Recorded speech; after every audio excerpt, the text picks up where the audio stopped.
यहोवा हमारे मन को देख रहा है, हाँ या नहीं? और उससे क्या बोला, मैं शुद्ध जल डालूंगा तुम्हारे मन को शुद्ध करूंगा।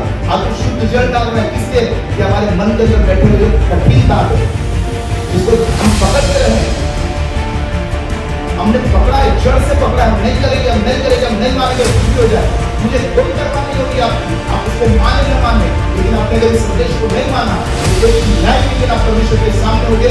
और वो लोग जो निंदे के गुनाह की प्रजा को सुनकर मन गिराया था उसके बच गए होंगे, लेकिन आप प्रजा सुनके नहीं बच जाएंगे तो आप पूछेंगे।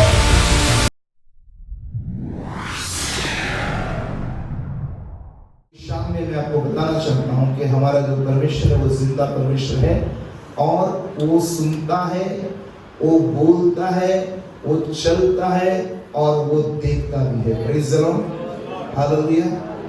और बाइबल में ऐसा लिखा हुआ है कि देख, यहोवा की आंखें सारी पृथ्वी पर यहाँ वहां मंडराती है।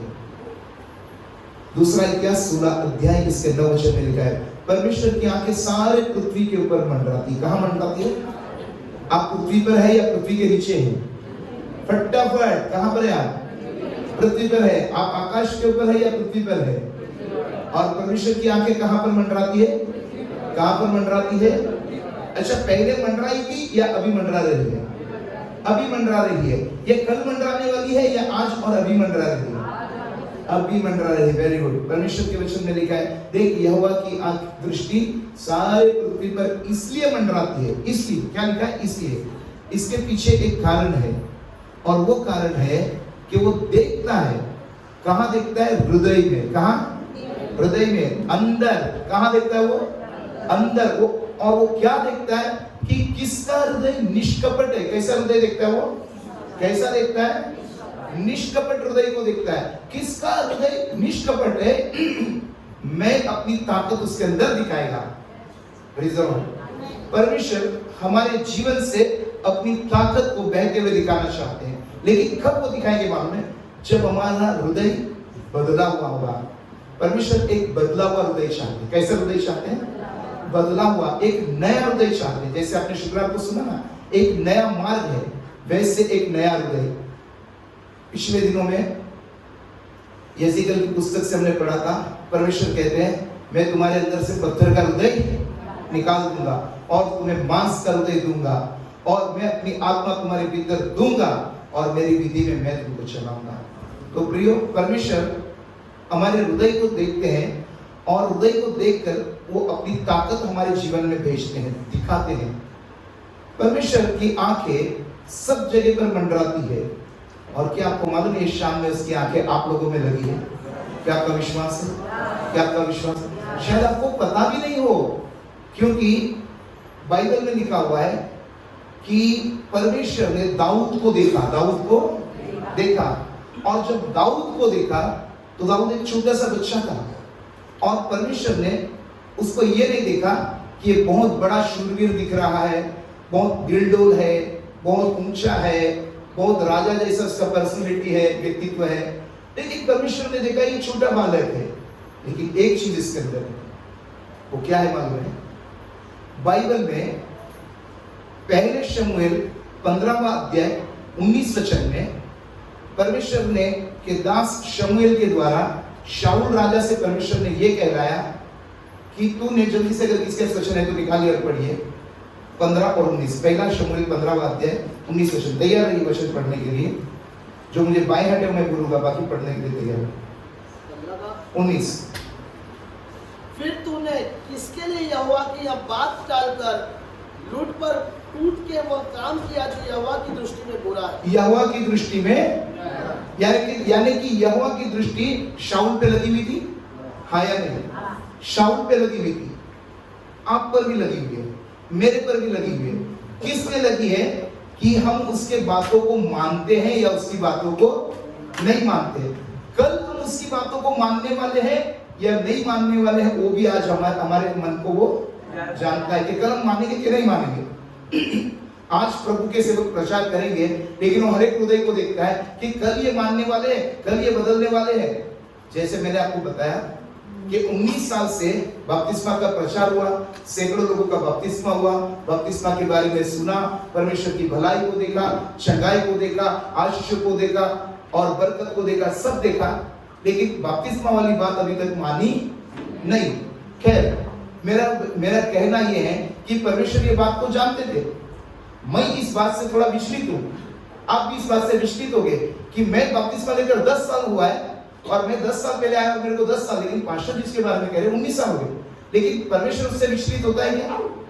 परमेश्वर को उसकी कोई परवाह है क्या? परमेश्वर पहले ही जानते हैं, परमेश्वर पहले ही जानते हैं, क्योंकि परमेश्वर की आंखें उनके भी अंदर लगी हुई थी और आपके अंदर भी लगी हुई है। ऐसे ही शाऊल के अंदर भी परमेश्वर की आंखें लगी हुई थी और परमेश्वर ने कहा, परमेश्वर के दास ने उससे कहा कि तूने यहोवा की बातों को टाल दिया और वो काम किया जो परमेश्वर के दृष्टि में बुरा है। तो जब परमेश्वर ने देखा कि राजा शाऊल ने बुरा काम किया है, जो उसको करना चाहिए वो नहीं किया है, और जो परमेश्वर ने कहा वो नहीं किया है, तो परमेश्वर की आंखें तलाश करने लग गई। किसके लिए मालूम है? शाऊल के जगह पर राजा बनाने के लिए। शाऊल की जगह पर राजा किसको बनाया जाए? और परमेश्वर की आंखें घूमते घूमते घूमते घूमते घूमते एक जंगल में गई जहां पर दाऊद था। पढ़ते हैं पहला शमूएल 15वां अध्याय 16 अध्याय और 7 वचन, 16 और 7। परंतु यहोवा ने शमूएल से कहा, यहोवा ने शमूएल से कहा, न तो तू उसके रूप पर दृष्टि कर, यानी कि उसके रूप ऊपर होता है, अंदर होता है? कहाँ होता है रूप? भैया मेरा शक्ल आपको ऊपर से दिख रहा है ना, मेरे अंदर आपको कुछ दिख रहा है क्या? मेरे अंदर आप नहीं देख सकते हैं, आपके अंदर मैं नहीं देख सकता हूं। अगर हमारे सबके अंदर कोई देख सकता है तो वो है प्रभु यीशु मसीह। हालेलुया। न तो तू इसके रूप को देखना और न उसके कद की ऊंचाई पर, कद की ऊंचाई भी मत देखना। राजा बनने के लिए कैसा ऊंचा आदमी चाहिए ना, हाँ या नहीं? और राजा के जैसा आकर्षक व्यक्तित्व रखने वाला चाहिए, मूछें चाहिए, मुकुट उसके सर पे शोभायमान होना चाहिए, उसका सीना चौड़ा होना चाहिए, उसके बाजुएं, उसके डोले शोले बड़े होने चाहिए, और उसके हाथ में तलवार ढाल सब शोभायमान दिखनी चाहिए, वो घोड़े पर चढ़ के दिखाई देना चाहिए कि राजा जैसा दिख रहा है, इसको राजा बोलते हैं। और शमूएल ने पहले ऐसे लोगों को देखा जो दाऊद के साथ बैठे थे, और जब पहले बेटे को देखा, बड़े को, तो गया तेल का सिंग लेकर कि उसका अभिषेक किया जाए। परमेश्वर ने बोला रुक जा, ये वो नहीं है। शमूएल ने क्या देखा? उसको बाहर से देखा या अंदर से देखा? नहीं, शमूएल ने बाहर से देखा। उसने देखा ये सबसे बड़ा बेटा है, ये बहुत ऊंचा है, ये बहुत चौड़ा है, इसके डोले शोले बहुत मजबूत दिख रहे हैं। उसका अभिषेक करने गया, परमेश्वर ने बोला रुक जा, ये वो नहीं है, ये वो नहीं है। फिर दूसरे को देखा और शमूएल ने सोचा ये तो शाऊल राजा का बहुत बड़ा सेनापति है, और एक सेनापति तो शूरवीर होता है, और शूरवीर व्यक्ति को राजा होना चाहिए। उसके पास गया, प्रभु ने बोला ये भी, तो प्रभु ने अंदर देखा कि ये वो नहीं है। लेकिन शमूएल ने कहा देखा था? बाहर देखा था कि ये मुझे लग रहा है।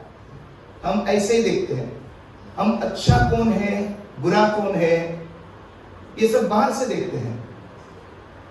आत्मिक जीवन को भी जब उसके आत्मा के अंदर देखना चाहिए, हम उनको बाहर से देखते हैं। ये बहुत अच्छा विश्वासी है, ये बहुत अच्छा प्रार्थना करने वाला है, ये बरोबर नियमित रूप से चर्च में आता है, हर समय में ये अपना दशमांश देता है, ये बहुत प्रार्थना करने वाला है। हम ऐसे देखते हैं, लेकिन हम उसके अंदर के बदलाव को देखते हैं। बहुत प्रार्थना करने वाला भी अंदर गंदा हो सकता है, हाँ या नहीं? हाँ या नहीं? बहुत उपास करने वाला भी अंदर से गंदा हो सकता है, हाँ या नहीं? दशमांश देने के बदले विश्वास देने वाला भी गंदा हो सकता है कि नहीं? चर्च में आने वाला भी गंदा हो सकता है कि नहीं? बुरे काम कर सकते हैं, क्योंकि वो ऊपर से सब दिखता है लेकिन वो अंदर से बदलाव नहीं है। तो परमेश्वर ने जब देखा तो परमेश्वर ने दाऊद को अंदर से देखा। और क्यों परमेश्वर ने दाऊद को अंदर से देखा है मैं आपको समझाता हूं। मेरे हर समय में प्रचार होते हैं, मसीह जीवन के बुनियाद के ऊपर, और मसीह की जीवन की बुनियाद है, जो जड़ है अंदर, वो है प्रेम। वो क्या है? प्रेम।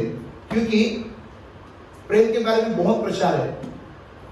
अपने सारे मन से, अपने सारे बुद्धि से, अपने सारे शक्ति से क्या करना? क्या करना? और जैसा तू अपने से प्रेम करता है वैसे अपने पड़ोसी से भी प्रेम करना। जो प्रेम नहीं करता उसके अंदर जीवन, जो प्रेम नहीं करता परमेश्वर को जानता नहीं है। जो बैर रखता है वो मृत्यु में जीता है। आया नहीं? ये सारे प्रश्न है। तो प्रेम। दूसरा है माफी। दूसरा है माफी। दया। क्या है? दया। न्याय। क्या है? न्याय। दया से न्याय। विश्वास। क्या है? विश्वास। क्षमा, दया, प्रेम, न्याय। क्योंकि हमारा परमेश्वर कैसा है? सही है? हाँ या नहीं? देखिए, नए करार में हो या पुराने करार में हो, मूसा ने परमेश्वर से कहा, मैं यहोवा दयालु हूं। हाँ या नहीं? अनुग्रहकारी हूं, विलंब से क्रोध करने वाला हूं, हजारों के पाप क्षमा करने वाला हूं। हाँ या नहीं? हम देंगे क्या? देंगे क्या? हमारे पास होगा तो भी हम क्या बोलेंगे? अभी पगार नहीं हुआ है। झूठ बोलेंगे क्या? नहीं बोलेंगे? हाँ या नहीं? अच्छा, प्रभु के वचन में लिखा है कि जो तुमको वापस देते हो उसको तुम देते हो, तो उसमें कोई बड़ाई नहीं है। वो पापी लोग करते हैं। वो कौन करते? हम तो वो भी नहीं करते। अभी हमने कबूल किया, हम वो भी करते नहीं करते। तो प्रभु का वचन उससे एक कदम आगे कहता है। यह है मन के अंदर की बात। प्रभु का वचन कहता है, जो तुझे लौटा नहीं सकता उसको उधार, और उससे फिर पाने की आशा मत करना। मैं भी नहीं करता हूं। सुनिए, मैं वो वचन को नहीं पालन करता हूं। मैं नरक में जाऊंगा क्या? सुनिए, वो पाप जरूर है, लेकिन वो ये पाप नहीं कि आपको नरक में डाल देगा। क्या आप समझ रहे? हेलो, सुन रहे? मुझे कई लोग हैं जिन्होंने मुझसे पैसे लिए, फिर मेरे पैसे नहीं लौटाए हैं। मैं उनके ऊपर दोष नहीं लगाता हूं, मैंने उनको पैसे माफ कर दिए, लेकिन दोबारा मेरे से मांगेंगे तो मैं दूंगा क्या? मैं वचन के विरोध में हूं या नहीं? हाँ हूं। तो क्या इसका मतलब मैं नरक में जाने वाला हूं? उसकी सजा नरक नहीं, वो पाप जरूर है, वो पाप है, लेकिन उसकी सजा नरक नहीं है। ऐसा लिखा नहीं है। अक्का उसके लिए पैसे के प्रचार पढ़ते जाइए, पैसे के विषय में पढ़ते जाइए, उधार किसको देना चाहिए, क्यों देना चाहिए, कैसे देना चाहिए, कैसे हमें किसी का पैसा लौटाना चाहिए, सब कुछ प्रभु के वचन में है। भजन संहिता में लिखा है, ऐसे लोग होते हैं जो लोगों से उधार लेते हैं लेकिन वो चुकाते भी नहीं है। ऐसे इसके बारे में भी 37 या 36 भजन में लिखा हुआ है।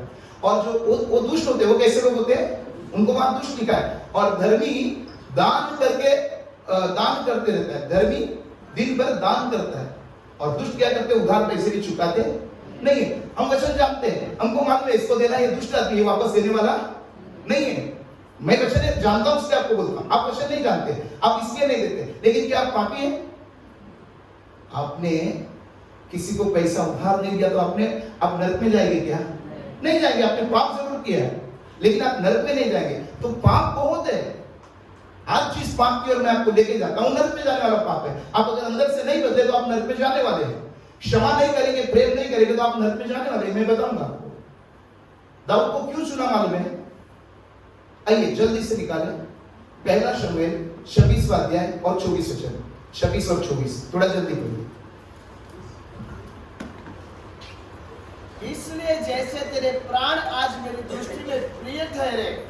सुनिए, दाऊद के हाथ में जब शाऊल लग गया, दाऊद ने उसको नहीं मारा, उसको छोड़कर उसको बोला, तेरे प्राण मेरे नजर में प्रिय है, तेरे प्राण मेरे नजर में प्रिय है। दाऊद, शाऊल कौन था? उसका दुश्मन था या नहीं था? हाँ या नहीं? शाऊल उसको मार डालना चाहता था या नहीं? लेकिन दाऊद ने उसके प्राण को प्यार किया।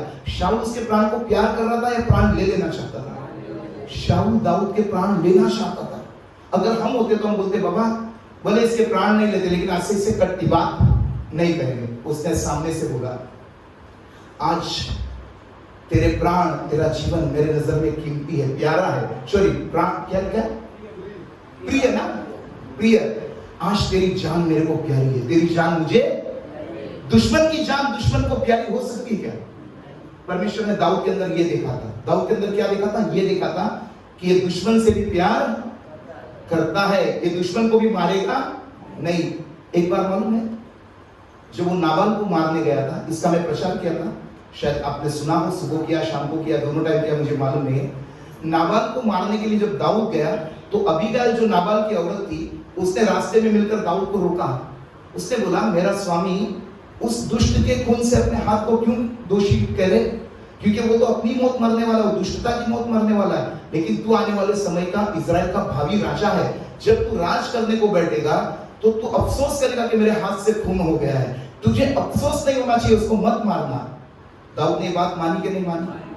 और हम कितना भी बोलो, भाई माफ कर दो, भाई प्रेयर करो, भाई मिलके रहो, लेकिन नहीं, हम खड़क हो जाएंगे, हम डेड बॉडी बन जाएंगे। डेड बॉडी खड़क होगी, हम मानेंगे ही नहीं। Praise the Lord. देखिए, अबीगाइल की बात दाऊद ने मानी, दाऊद राजा बना कि नहीं बना? वो बोल सकता था, ये तो इसका पति है ना, इसलिए ये मुझे समझा रही है अपने पति को बचाने के लिए, ये तो पति का आड़ बन रही है, ये सब बोल के मारता था कि नहीं मारता था? लेकिन जब वो मार देता था, परमेश्वर की नजर में दाऊद पापी होता या नहीं होता? परमेश्वर ने दाऊद को ठोक बजा के चेक किया, ये मेरे मन जैसा है, तभी उसको राजा बनाया। क्या बोला? तेरे प्राण मेरे नजर में प्रिय है। आगे पढ़िए। इसलिए जैसे तेरे प्राण आज मेरी दृष्टि में प्रिय ठहरे, मेरी दृष्टि में प्रिय ठहरे हैं, वैसे मेरे प्राण भी यहोवा की दृष्टि में प्रिय ठहरे। हालेलुया। क्या आप अपने प्राण को प्यार करते हैं? आपके प्राण के ऊपर यहोवा का अधिकार है, परमेश्वर का अधिकार है। वो आपके प्राण को बचाएगा जब आप अपने दुश्मन के प्राण को भी प्यार करेंगे। हालेलुया। क्या सुना आपने? प्यार करेंगे। परमेश्वर क्या चाहता है?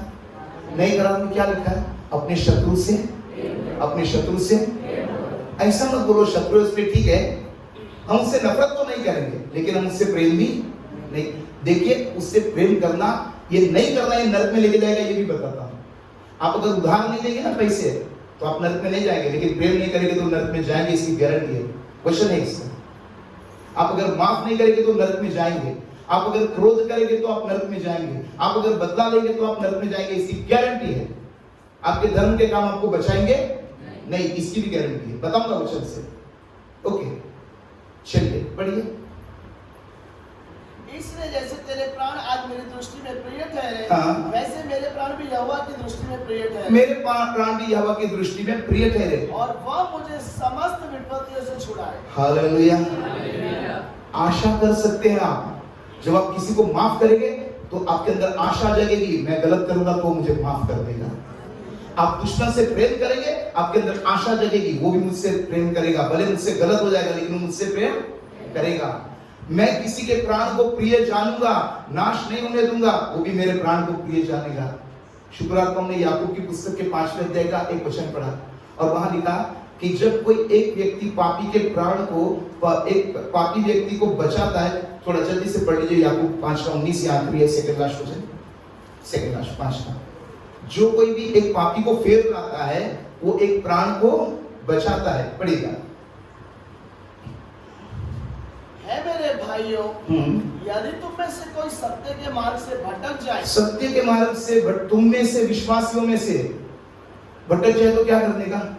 उसको और भटकाने का, या उसको राह दिखाने, या उसके ऊपर बोलने का, देखिए कैसा, ये बड़ा पापी हो गया, ये व्यभिचारी हो गया, ये पिक्चर दिखा, ये चोरी करने गया, ये एक नंबर झूठा है, ये चर्च में नहीं आता, ये सब बोलना चाहिए नहीं ना? क्या लिखा है? पढ़िएगा। ये आत्मिक बातें, ये अंदर बदलाव होना चाहिए। अगर ये नहीं बदलता है तो चर्च में आना, उपवास करना, दशमांश देना, प्रार्थना करना सब कचरा है। पढ़िएगा। है मेरे भाइयों, हाँ। यदि तुम में से कोई सत्य के मार्ग से भटक जाए, हाँ। और कोई उसे फेर लाए, कोई इसको जहां से भटक गया, मसीह के मार्ग से, सत्य के मार्ग से भटक गया, वो झूठ के मार्ग पर चला गया और चौड़े रास्ते पर चला गया, वो अय्याशी में चला गया, पाप में चला गया, उसको देखकर और धक्का मारने का, गया चौड़े मार्ग से, बाबा मैं तो सकड़े मार्ग पे हूं, प्रभु तेरा धन्यवाद, ये करना है? हाँ, याद रखिए, एक फरीसी था, यही बोला, ये चौड़े मार्ग से जा रहा है, मैं सकड़े मार्ग पे हूं। थोड़े समय में उसके ऊपर आऊंगा। लूका 18 पढ़िएगा इसमें। तो वह ये जान ले, जो कोई किसी भटके हुए पापी को फेर लाएगा, वह एक प्राण को मृत्यु से बचाएगा, हम भटके हुए को क्या करते हैं? भटकने दे बाबा, मैं तो नहीं भटका हूं, तेरा धन्यवाद। याद रखिए नीति वचन में लिखा हुआ है, अगर तुम देखते हो कि घसीट के मार डालने के लिए पाप उसको लेके जा रहा है, और अगर तुमने उसको छुड़ाया नहीं, तुमने उसको बचाया नहीं, तो वो तो अपने पाप में नाश हो जाएगा, लेकिन परमेश्वर उसका हिसाब तुमसे पढ़ा था ना बीच में वचन, एजिकल से पढ़ा था, याद है ना? नीति वचन में लिखा हुआ है। तब मत कहना कि मुझे मालूम नहीं है, क्योंकि प्राणों को जांचने वाला परमेश्वर, मनों को जानने वाला परमेश्वर ये जानता है कि तूने जानबूझकर उसको नाश होने दिया। हम क्या बोलते हैं? मरने दे बाबा, वो तो पापी है, मरने दे, है ना? उससे पाप किया वो। यीशु ने हमारे बारे में ऐसा बोला, मरने दे बाबा, मरने दे, पापी है, ये विश्वास करके भी चोरी करता है, ये विश्वास करके भी झूठ बोलता है, ये विश्वास करके भी पोर्न पिक्चर देखता है, ये विश्वास करके भी गंदगी फैलाता है, ये विश्वास करते भी बहुत सारी चीजें, लिस्ट है गंदगी की, जानते हैं? ऐसा बोलता है प्रभु। हाँ, बाइबल में लिखा हुआ है इब्रानियों 7:25 में, उद्धार पाने वालों के लिए, किसके लिए? उद्धार पाने वालों के लिए यीशु मसीह प्रार्थना करने के लिए परमेश्वर के पास आज भी जिंदा है। उद्धार पाने वालों के लिए क्यों प्रार्थना करता होगा? हमारा तो उद्धार हो गया, हाँ या नहीं? फिर हमारे लिए प्रार्थना करने के लिए यीशु मसीह आज क्यों चाहिए? क्योंकि उद्धार पाए हुए लोग भी पाप में जाते हैं ना, हाँ या नहीं? उसके लिए भी वो प्रार्थना करता है, उसके लिए भी वो प्रार्थना करता है, उद्धार पाने वालों के लिए। जाकर घर पे पढ़िएगा 7:25 इब्रानियों। ओके, पढ़िए। और उनके पापों पर पर्दा डालेगा, पापों पर। अब सुनिएगा ध्यान से, परमेश्वर चाहता है कि हमारा स्वभाव दाऊद के जैसा हो। खैर अभी हम दाऊद को नहीं रख सकते, नहीं तो कल कोई बोलेगा हमारा स्वभाव यीशु जैसा लिखा है, तुम दाऊद जैसा क्यों बोलते हो? लेकिन दाऊद को परमेश्वर ने देखा ना, हाँ जरूर हमारा स्वभाव यीशु मसीह जैसा होना चाहिए। बाइबल में लिखा हमारा स्वभाव कैसा हो? कैसा हो? यीशु मसीह जैसा हो। चलिए अब यीशु मसीह क्यों आते हैं? पुराने कर्म से आपने दाऊद के बारे में सुन लिया, हाँ या नहीं? अच्छा इंसान था, मन का माफ करने वाला था, दुश्मन को भी छोड़ने वाला था, हाँ या नहीं? और ऐसा करके दुश्मन के ऊपर मेहरबानी कर रहा था या अपने ऊपर? किस अपने ऊपर ना, क्योंकि मैं अगर उसके प्राण को प्रिय जानेगा, मेरा परमेश्वर मेरे प्राण को भी प्रिय, जैसा उसका प्राण है वैसा ही मेरा प्राण भी है। आज मैंने अगर उसके प्राण से बदला दिया, कल वो भी मेरे प्राण से बदला लेगा। आज मैंने उसके प्राण का न्याय किया, कल मेरे प्राण का भी न्याय होगा। ये अंदर से बदलना पड़ेगा। ये कहां से बदलना पड़ेगा? ये चीजें अंदर जाएगी और बाकी चीजें बाहर आएगी, तब आप बदलेंगे। अगर ये नहीं किया तो अब आपको आता हूं यीशु मसीह के बारे में। अब नए करार में आते हैं। बाइबल में मत्ती 9:4 में लिखा हुआ है, वहां पर बैठे हुए लोग जो मन में सोच रहे थे, यीशु ने ये जान लिया कि उसके मन में क्या चल रहा है। अब मैं जब ये प्रचार करूं तो किसके किसके मन में क्या चल रहा है वो मैं नहीं जानता हूं, लेकिन हर एक मन में अभी भी यीशु जानता है कि नहीं? हाँ या नहीं? यिर्मयाह 17:9-10 में लिखा हुआ है, यह जो मन है सब प्रकार से अधिक धोखेबाज है और हर प्रकार से के रोग से ग्रस्त है, लेकिन परमेश्वर मन को खोजबीन करता है और जानता है। मन को कौन जानता है? मन को कौन जानता है? मैं प्रचार कर रहा हूं, आप इसको कैसे समझते हैं, आप इसके बारे में क्या सोचते हैं, ये मैं नहीं जानता हूं। हाँ, मैं क्या बोलता हूं ये मुझे जरूर मालूम, लेकिन वो मेरे मन को जानता है, वैसे आपके मन को भी। मैं जो आपको बता रहा हूं उसमें एक पैसे का मेरा फायदा नहीं है, मेरे फायदे के लिए नहीं बता रहा, ये उन लोगों के फायदे के लिए बताता हूं जो वचन को ठीक से नहीं जानते और अपने तरीके से वचन को नाश के कारण बनाते हैं। हालेलुया। यीशु मसीह ने क्या बोला मन में? यीशु मन को जानते थे, हाँ या नहीं? यीशु मन को जानते थे। और यीशु ने एक जगह पर, चलिए मेरे सुबह के प्रचार की लाइन है लेकिन बताता हूं आपको। एक जगह में कुछ लोग यीशु के पास में आए चमत्कार चाहने के लिए। मत्ती 12 के 38 या 39 से, और उन्होंने बोला कि हमें कोई चमत्कार दिखा दे। यीशु ने बोला ये समय की व्यभिचारी पीढ़ी चमत्कार देखना चाहती है, लेकिन योना भविष्यवक्ता को के उदाहरण को छोड़कर और कुछ उनको चमत्कार दिखाया जाएगा नहीं। फिर यीशु ने प्रचार किया, चमत्कार नहीं दिखाया। जैसे योना 3 रात और 3 दिन मछली के पेट में रहा, वैसे ही मनुष्य का पुत्र भी 3 दिन और 3 रात धरती के अंदर रहेगा। मैं चाहता हूं 40 वचन पढ़े, 12:40 मत्ती 12:40।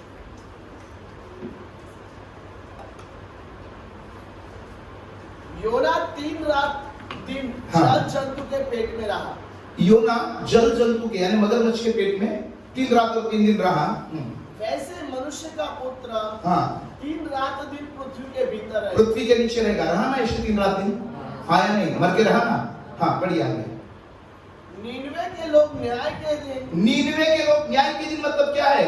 जब परमेश्वर सिंहासन पर बैठकर स्वर्ग और नरक में लोगों को डालता होगा, उस दिन की बात है। नीनवे के दिन वो लोग इस युग के लोगों के साथ उठकर, इस युग के लोगों के साथ, यीशु योना के बहुत बाद में आए हैं और अब मैं इस युग के आपके लोगों को कहता हूं, जो इस युग के लोग हैं, जो यीशु के युग के लोग थे, जो निनवे में योना के युग के लोग थे, ये सब एक दिन उठ के आने वाले हैं। न्याय के दिन ये सब उठकर आने वाले हैं। यीशु ने क्या कहा? इस युग के लोगों के साथ उठकर उन्हें दोषी ठहराएंगे। उन्हें क्या ठहराएंगे? क्या ठहराएंगे? कहां दोषी ठहराएंगे? न्याय आसन के सामने। सुनिए, जब आप कोर्ट में गए हैं, जब आपका फाइनल केस है, आपकी चार्जशीट हो चुकी है, आपको फैसला सुनाने वाला जज है, तब जज जब आपको फैसला सुनाता है आपका, तो कोर्ट के अंदर आपके खिलाफ में सबूत आते हैं और सबूत दिखाए जाते हैं, गवाह आते हैं, गवाही दी जाती है। तब उस सबूत और गवाहों के आधार के ऊपर आपको सजा होती है नहीं होती? यहां क्या लिखा है? निनवे के लोग गवाही देंगे न्याय के दिन में आकर इस पीढ़ी के, इस युग के लोग या यीशु के युग के लोगों के विरोध में क्या गवाही देंगे? सुनिएगा क्या गवाही होगी, पढ़िए। क्योंकि उन्होंने योना का प्रचार सुनकर मन फिराया। क्या किया था? योना का प्रचार सुनकर मन फिराया था। लेकिन यीशु जिनको बोलते हैं उन्होंने मन फिराया नहीं था। उससे यीशु ने बोला कि इस युग के लोग, और अगर हमने मन नहीं फिराया तो इस युग के लोगों को भी जो है गवाही देंगे वो लोग कि इनको भी प्रचार किया मन फिराने का, लेकिन उन्होंने मन फिराया, इन्होंने भी मन को कठोर किया। आज क्या हम लोग करने आए हैं? आज यहोवा हमारे मन को देख रहा है, हाँ या नहीं? और उसने क्या बोला? मैं शुद्ध जल डालूंगा, तुम्हारे मन को शुद्ध करूंगा। आज तो शुद्ध जल डाल रहा है, किसलिए? कि हमारे मन के अंदर बैठे हुए जो कठिनता है, जिसको हम पकड़ के रहे हैं, हमने पकड़ा है, जड़ से पकड़ा है, हम नहीं करेंगे, हम नहीं करेंगे, हम नहीं मानेंगे, कुछ भी हो जाए, मुझे कोई परवाह नहीं होगी आपकी, आप उसको माने न माने। लेकिन आपने अगर इस संदेश को नहीं माना तो एक दिन न्याय के दिन आप परमेश्वर के सामने होंगे। और वो लोग जो निनवे के योना के प्रचार को सुनकर मन फिराया था, उससे बच गए होंगे, लेकिन आप प्रचार सुन के नहीं मन फिराएंगे तो आप बचेंगे? मैं नहीं कहता हूं, यीशु ने लूका 13 में बोला है, अगर तुम नहीं बदलोगे तो तुम भी नाश, बोला कि नहीं बोला? हाँ या नहीं? नहीं बदलेंगे वो नाश हो जाएंगे। बदलना होगा कि नहीं? हाँ या नहीं? कहां बदलना होगा? अंदर से। दाऊद कैसा था? दाऊद को बदलना पड़ा या दाऊद पहले से बदला हुआ था? पहले से था। हम पहले से अगर है तो हमें बदलने की जरूरत नहीं है। अगर आज हम वैसे नहीं है तो हमें बदलने की जरूरत है या नहीं है? जब हम बदलेंगे, जिस परमेश्वर ने दाऊद में अपनी ताकत दिखाई, वो परमेश्वर आप में भी अपनी ताकत दिखाएंगे। Hallelujah, hallelujah. ओके, चलिए पढ़ते हैं। कहां पढ़ते हैं? पढ़िए। हाँ पढ़िए। और देखो यहाँ वह है जो योना से भी बड़ा है। योना से भी, योना से भी, योना ने प्रचार किया, उन्होंने मन फिराया, बदले कि नहीं बदले? हाँ या नहीं? योना 3 अध्याय से मैंने आपको प्रचार किया हूं, मुझे याद है अभी इसी साल में। उन्होंने ताज पहना, रात में बैठे और मन फिराया, और परमेश्वर ने देखा उनके कामों को, और परमेश्वर ने उनका नाश करने से बचा लिया कि नहीं बचा? हाँ या नहीं? वो योना था जिसने प्रचार किया। यीशु कहता है यहां देखो योना से बड़ा है। योना क्रूस के ऊपर मरा नहीं मरा? यीशु क्रूस के ऊपर मरा कि नहीं मरा? योना से यीशु बड़ा है कि नहीं? हाँ या नहीं? योना के पास में पाप क्षमा का अधिकार था? नहीं था। यीशु के पास पाप क्षमा का अधिकार है कि नहीं? योना के पास में नरक में डालने का अधिकार था? यीशु के पास है कि नहीं है? यीशु न्याय करने के सिंहासन पर बैठने वाले, योना बैठने वाला है क्या? नहीं बैठने वाले। योना से वो बड़ा है, इसलिए उससे ज्यादा मन को फिराना है। जैसे उन लोगों ने फिराया, उससे बेहतर अपने मन को बनाना है। उनको पवित्र आत्मा उनके मन में नहीं दिया गया था, हमारे मन में पवित्र आत्मा दिया गया है, इससे हमें बदलना है अंदर से। हाँ या नहीं? हाँ या नहीं? अब चलिए मैं आपको बताता हूं शास्त्रीय और फरीसी की धार्मिकता। जैसे मैंने बोला मैं वहां आपको ले जाऊंगा, धार्मिकता के काम बताते हैं। देखिए मैं आपको बताता हूं, यीशु ने बोला यदि तुम्हारी धार्मिकता, मतलब 5 में आ जाते 20 से 21 में कही है, यदि तुम्हारी धार्मिकता शास्त्री और फरीसी की धार्मिकता से बड़ी नहीं होगी तो तुम कभी स्वर्ग में जा सकते? सुनिए सुनिए, ये जो बता रहा हूं ये स्वर्ग और नरक का क्लियर प्रचार है। मैंने बहुत समय बोला कि यीशु ने स्वर्ग और नरक के बारे में बहुत सारी बातें बताई है। ये किसने बताई? किसने बताई? यीशु ने बताई। यीशु स्वर्ग में था या नहीं था? हाँ या नहीं? वो नरक में गया था या नहीं गया था? गया था ना। प्रकाशित वाक्य 1 में लिखा हुआ है, नरक और अधोलोक की कुंजियां मेरे पास में। उसका एक प्रचार किया मैंने, कैसे वो चाबी लेकर आया वो भी प्रचार किया। यीशु मसीह के पास में नरक की चाबी है और स्वर्ग का दरवाजा वो है। स्वर्ग की चाबी किसके पास है? स्वर्ग की चाबी किसके पास है? यीशु मसीह के पास है। पक्का बोले हालेलुया। सब झूठे हैं। यीशु ने बोला स्वर्ग की चाबी मैं तुम्हें देता हूं, जो तुम खोलोगे तुम्हारे लिए खुल जाएगा, जो बंद करोगे तुम्हारे लिए बंद हो जाएगा। स्वर्ग की चाबी तुम्हारे पास और मेरे पास है, नरक की चाबी यीशु के पास में है। बोलो यीशु मसीह की जय। पढ़ा ये वचन। यीशु ने बोला स्वर्ग राज्य की कुंजी मैं तुम्हें, बोला कि नहीं बोला? तो फिर उसके पास कहां है चाबी? स्वर्ग में जाना ये तुम्हारा काम है, नरक में डालना वो उसका काम है। चुन लो क्या करना है। हेलो, स्वर्ग में जाना वो तुम्हारे हाथ में है, मेरे हाथ में है। मेरे लिए तुम्हारा तुम्हारे हाथ में है। मेरे स्वर्ग की चाबी मेरे हाथ में है, मेरे नरक की चाबी उसके हाथ में है। आपके स्वर्ग की चाबी आपके हाथ में है। आप मन बदलोगे, उसके मार्ग में चलोगे, आप चाबी लगाओगे, आप स्वर्ग में चले जाओगे।